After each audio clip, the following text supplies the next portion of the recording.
It is strange to be known so universally, and yet to be so lonely. God is subtle, but he is not malicious. Jesus is too colossal for the pen of phrasemongers, however artful. No man can dispose of Christianity with a bon mot. Then there are the fanatical atheists whose intolerance is of the same kind as the intolerance of the religious fanatics and comes from the same source. The pursuit of knowledge for its own sake, an almost fanatical love of justice, and the desire for personal independence. These are the features of the Jewish tradition which make me thank my stars that I belong to it. Possessions, outward success, publicity, luxury, to me these have always been contemptible. I believe that a simple and unassuming manner of life is best for everyone, best for both the body and the mind. It is every man's obligation to put back into the world at least the equivalent of what he takes out of it. It is a miracle that curiosity survives formal education. I shall never believe that God plays dice with the world. Even if you have to go through hell, go without hesitation. I don't try to imagine a personal God. It suffices to stand in awe at the structure of the world, insofar as it allows our inadequate senses to appreciate it. Hunger, love, pain, fear is some of those inner forces which rule the individual's instinct for self-preservation. The truth isn't always a blinding light. Sometimes it's a deep and dazzling darkness that illuminates and burns just as surely. The woman who follows the crowd will usually believe that I said this.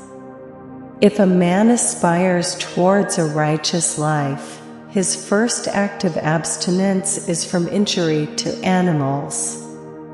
The wing structure of the hornet, in relation to its weight, is not suitable for flight, but he does not know this and flies anyway. I would teach peace rather than war, love rather than hate. Pure logical thinking cannot yield us any knowledge of the empirical world. All knowledge of reality starts from experience and ends in it. God gave me the stubbornness of a mule and a fairly keen scent. A theory can be proved by experiment, but no path leads from experiment to the birth of a theory.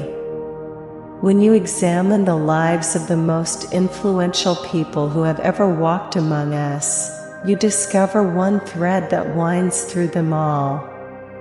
They have been aligned first with their spiritual nature, and only then with their physical selves. A country cannot simultaneously prepare and prevent war.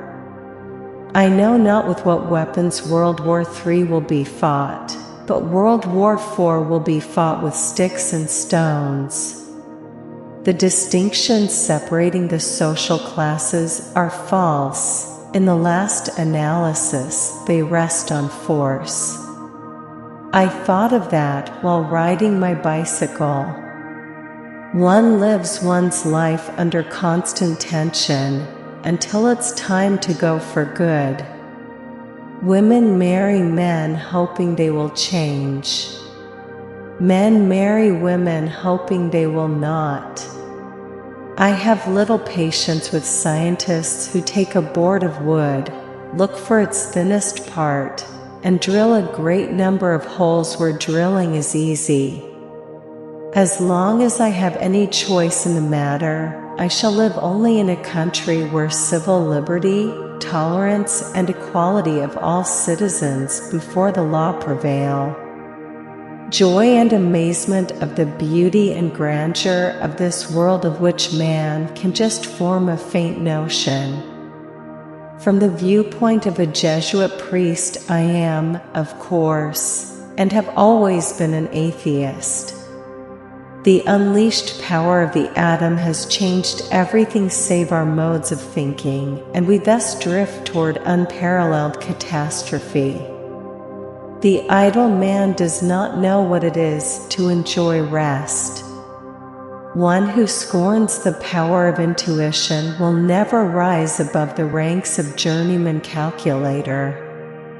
The conscientious objector is a revolutionary. On deciding to disobey the law, he sacrifices his personal interests to the most important cause of working for the betterment of society. The grand aim of all science is to cover the greatest number of empirical facts by logical deduction from the smallest number of hypotheses or axioms. I asked myself childish questions and proceeded to answer them. Sometimes one pays most for the things one gets for nothing. You see, wire telegraph is a kind of a very, very long cat. You pull his tail in New York, and his head is meowing in Los Angeles. Do you understand this? And radio operates exactly the same way. You send signals here, they receive them there. The only difference is that there is no cat. One is born into a herd of buffaloes, and must be glad if one is not trampled underfoot before one's time. Long hair minimizes the need for barbers. Socks can be done without. One leather jacket solves the coat problem for many years. Suspenders are superfluous. Smoke like a chimney, work like a horse, eat without thinking. Go for a walk only in really pleasant company. The strength of the Constitution lies entirely in the determination of each citizen to defend it.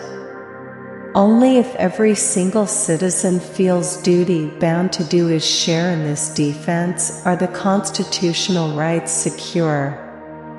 When a blind beetle crawls over the surface of the globe, he doesn't realize that the track he has covered is curved. I was lucky enough to have spotted it. Everybody should be ashamed who uses the wonders of science and engineering without thinking and having mentally realized not more of it than a cow realizes of the botany of the plants which it eats with pleasure.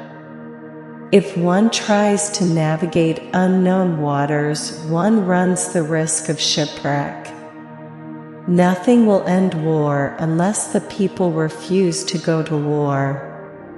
I have come to know the mutability of all human relationships, and have learned to insulate myself against both heat and cold so that a temperature balance is fairly well assured. One may say the eternal mystery of the world is its comprehensibility.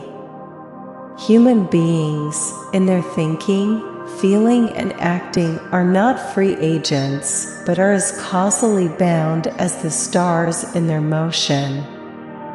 Fortunate Newton, happy childhood of science. Nature to him was an open book. He stands before us strong, certain, and alone. The supreme task of the physicist is to arrive at those universal elementary laws from which the cosmos can be built up by pure deduction. There is no logical path to these laws, only intuition, resting on sympathetic understanding of experience, can reach them.